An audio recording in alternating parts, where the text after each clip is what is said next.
fait, depuis le début du CPER, on a effectivement développé un programme de recherche qui porte sur l'expérience de la maladie chronique et on a choisi 3 pathologies très différentes. Donc on a choisi de travailler sur l'alcoolodépendance, l'alcoolisme, sur le diabète et sur le cancer.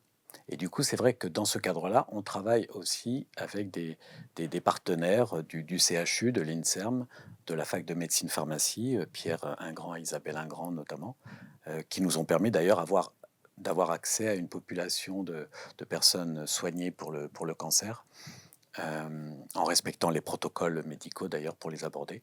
Mais on travaille aussi donc auprès de personnes diabétiques qu'on a sollicitées via les associations de diabétiques ou les groupes de parole aussi.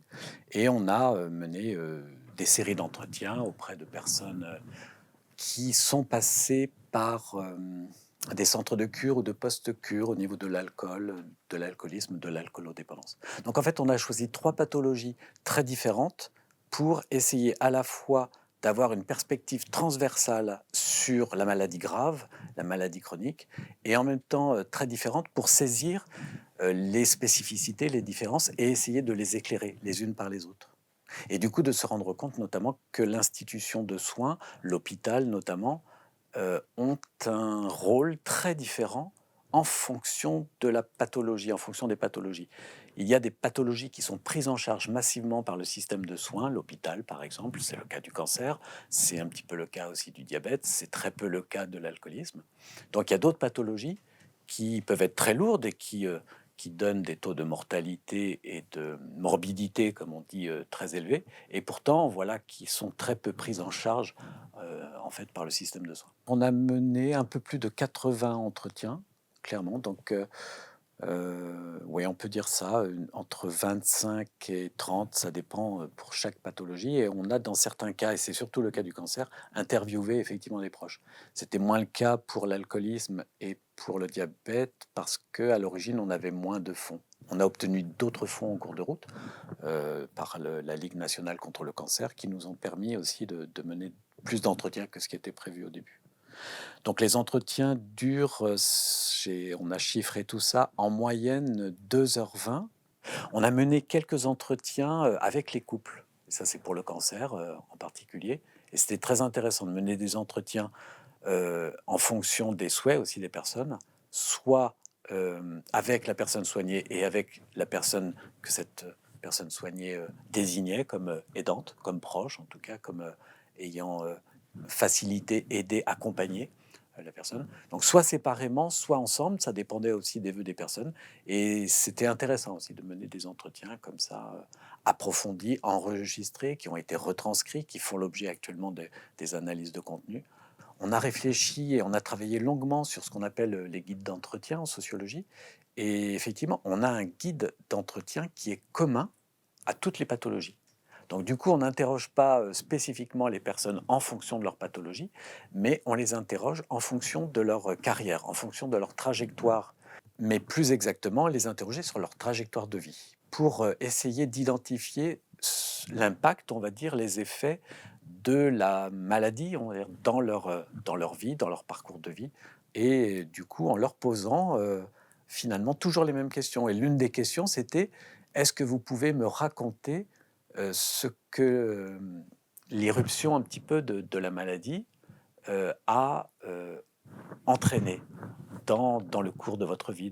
Et donc, en demandant aux personnes de raconter le plus précisément possible à quel moment ça s'est passé, comment, est-ce qu'il y a eu visite chez le médecin, est-ce qu'il y avait des symptômes, est-ce qu'il y avait... Donc vraiment, à chaque fois, c'était effectivement la même grille. C'est le seul moyen de comparer justement les expériences, puisque c'est ça qui nous intéresse, les expériences de ces différentes pathologies, d'avoir finalement un même canevas. Et en fait, c'est vrai que l'un des résultats qu'on est en train d'essayer de mettre en évidence, c'est que le système de soins, le corps médical, l'hôpital, ont une prise et du coup une emprise très différenciée sur la maladie, certes, mais aussi sur la vie des personnes, du coup, en fonction des pathologies. Parmi les autres résultats, il y a aussi celui-là, toujours en rapport avec le système de soins, on a été frappé, c'est l'un des résultats majeurs, mais on en a d'autres, heureusement, c'est finalement la résistance c'est pas forcément le bon terme, mais en tout cas la réticence compréhensible socialement des personnes à se reconnaître et à être reconnues par les autres en tant que malades. Malades du cancer, ou même par rapport au diabète, ou même par rapport à l'alcoolisme. Il y a vraiment des enjeux qui sont différents en fonction des pathologies par rapport à ce diagnostic ou cette étiquette de malade. Ce sont des expériences corporelles notamment, aussi du fait parce que nous n'avons pas pris de maladie mentale. Alors, on a discuté aussi, mais on a pris 3 pathologies qui sont clairement des pathologies organiques.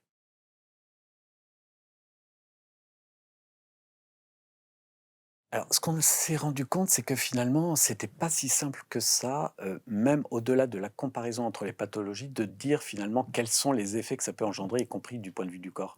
Parce que même le cancer, par exemple, qui peut sembler le plus intrusif du point de vue de l'affection du corps et du point de vue aussi des traitements, eh bien, dans un certain nombre de cas pas négligeables, il peut s'agir d'une opération, voilà, avec un retrait, par exemple, c'était le cancer colorectal pour le nommer, qu'on a étudié, avec voilà, le retrait d'une partie, par exemple, de l'intestin, et finalement aucun autre traitement ensuite.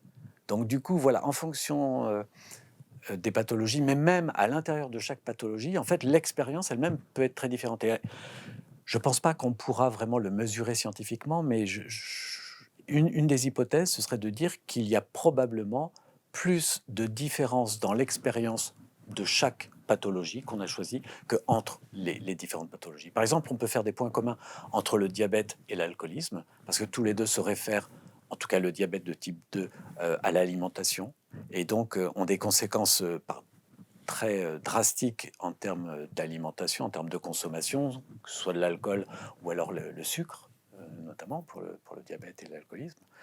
Euh, tout comme on peut faire des comparaisons entre le diabète et le cancer. Et c'est ce qu'on envisage de faire.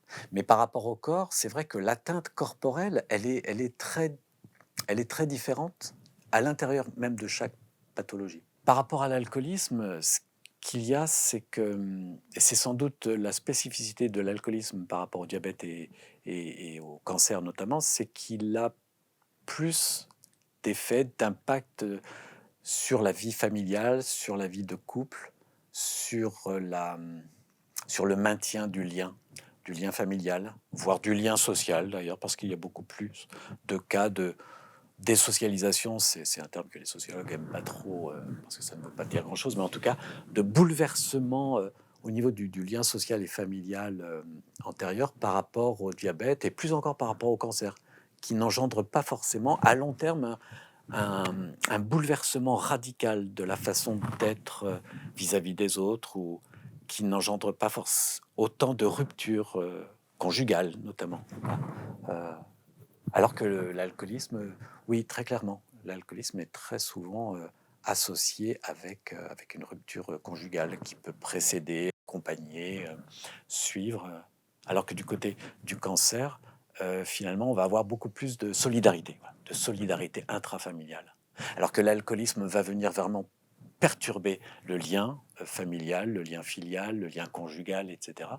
Du point de vue du diabète, c'est beaucoup moins net, et du point de vue du cancer aussi. En même temps, le cancer, les personnes qu'on a interviewées nous disent combien clairement, finalement, non pas forcément. On fait on fabrique son cancer, mais quand même, la question psychologique, elle est très présente, surtout du côté des femmes d'ailleurs, beaucoup plus que du côté des hommes, pour expliquer finalement le développement, l'apparition du cancer, et pour expliquer aussi les chances d'en sortir, d'en guérir, ou en tout cas d'avoir une rémission par rapport au cancer, de lutter psychologiquement, donc d'avoir le moral, et de vraiment réduire tant que faire se peut le stress. Parce que le stress est considéré effectivement depuis un moment maintenant comme une des causes majeures du développement des pathologies, notamment le cancer.